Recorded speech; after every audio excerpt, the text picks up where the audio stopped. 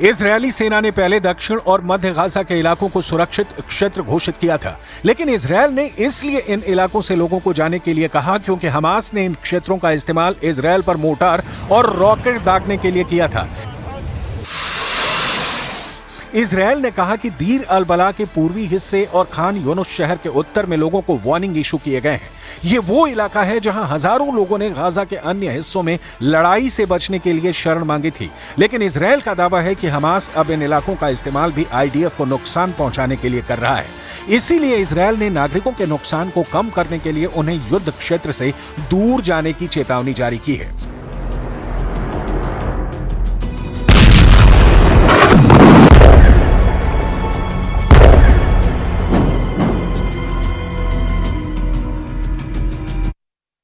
और यहां रुकेंगे एक ब्रेक के लिए।